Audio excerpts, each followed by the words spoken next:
I think people get the idea that mixing or engineering isn't particularly musical and that you're kind of missing out on part of the creative process. You're really responsible for making sure that, number one, the vision of the artist gets translated to the people that are going to listen to it, but then also there's a level of trust that these people give you in order to make their songs feel a certain way. But I really see mixing in particular as being kind of like a conductor, but you're not working in real time. A few years ago, I started mixing on the Focal Solo6s. They were a big upgrade from the pair of monitors that I was using previously. What I found with the Focals is that I was able to mix a lot faster. I was able to identify issues a lot more quickly and also identify like what I wanted to do with a mix a lot more quickly because I wasn't having to hear through the speaker quite as much. Last year, I think I have to count, but it's got to be over 100 songs. Yeah, just working, just crank them out. The nice thing about working at other studios is that I don't know them as well as the assistant. And so, you know, it depends on how good the assistant is. So like today it's going very well. The two main bands that I mostly work with, that I work with regularly, are Scary Pockets and Pomplamoose. Work with a bunch of other artists, like I've worked with Vulfpeck. And you know, then I mix for all sorts of people. Like it ends up being all over the place. It's great to work with, you know, the mixer who's on set with you, or on set, whatever you want to say, at the session. Because sometimes we'll have some ideas about, hey, we want to mix this like this, or like, this is a weird sound, let's make sure that we split that left and right and it's like stereo or something. And so he's taking notes as we're doing the session.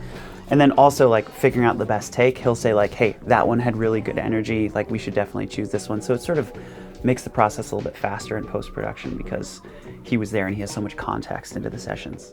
With Scary Pockets, I really do everything audio most of the time. I record the band when we're doing sessions. I also run sound for them live, and I do all the mixing for the stuff that is on the internet. We're dealing with a lot of bleed, so all the instruments are in the same room. We don't use headphones. It's a lot of fun. There's like very little isolation, which is sort of the opposite of most modern recording. On session days, we record 4 songs in one day. We arrange and record the song in 90 minutes. There's no room for not being set up or missing a track. So the engineering's got to be meticulous and perfect every single time, and it is. Caleb's meticulous and perfect. We're doing a song a week, so Caleb's just constantly outputting at an incredible pace, outputting really great mixes.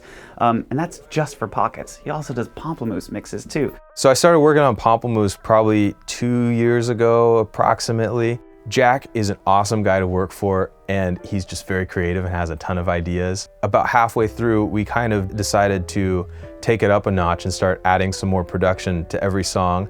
And so I started working with Ben Rose, and we would go in and still build around that single take. But while we were doing it, we started working in studios where we could isolate the vocals. That made a huge difference. And then we would add more synths and background vocals. And slowly over time, we've kind of built a little bit of a post team for that band. We're putting out a song every week, and so we added another mixer, and that was great. It's crazy to work on that many songs in a year. It's kind of it's a grind, but in the best way possible. I think the thing with Caleb is he's one of those people where there's full trust. So when you give him something, it's gonna be amazing and you don't have to worry about it, which is so nice. I get to work with a lot of the same people all the time. There's this sort of unique combination of trust and then also lack of preciousness, if that makes any sense. Like, we're putting out so much stuff that we want everything that we do to be a super high quality, and it really is.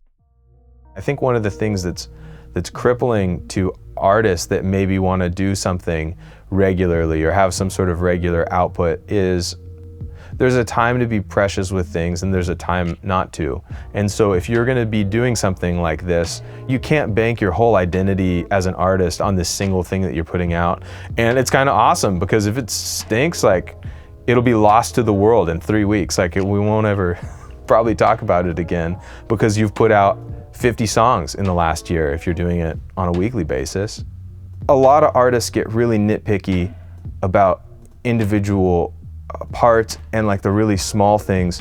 But as a mixer, I kind of feel like once you nail the feel of a thing, like there's a point I hit in a lot of mixes where I will just start grooving to the music, and I know that I'm maybe not done all the way, but that I'm definitely going the right direction. And sometimes that's the point to like quit messing with stuff, like hands off, like, oh, okay, now this tune is danceable. It wasn't danceable, but now it is. And there's just something that's so creatively fulfilling in that. I've been taking the Clear Pros with me to sessions. That's one of the great things about headphones, is that if you know a good pair of headphones really well, you can engineer anywhere. So when I go to other spaces and I'm working, I can reference the mains based on what I'm hearing out of the headphones. They're very accurate. They definitely sound like they're from the same family. They've actually helped me in my mixing in my space a fair bit as well. It has been a couple times where, I was in the last like 10% of a mix. It's like there's something weird going on up here, and I was just having a hard time finding it, and I put on the cans and it was like, oh, that's what it is. It's in this track. One thing that I've been really digging about the Focals is how open they sound, and I can really hear dynamic range and transients pop through in a way that isn't piercing or biting. They're kind of amazing. So I work in a pretty small space. I actually really enjoy mixing in here. Mixing in a small space comes with unique challenges though. When we moved in, I had to do a lot of treatment. So on the back wall, there's like 9 inches of rock wool. So it's just a big old bass trap back there to kind of tame some of the crazy stuff. And when I was buying speakers, I was thinking that I probably needed to focus on speakers that were a little bit smaller. There's no chance of mains in here.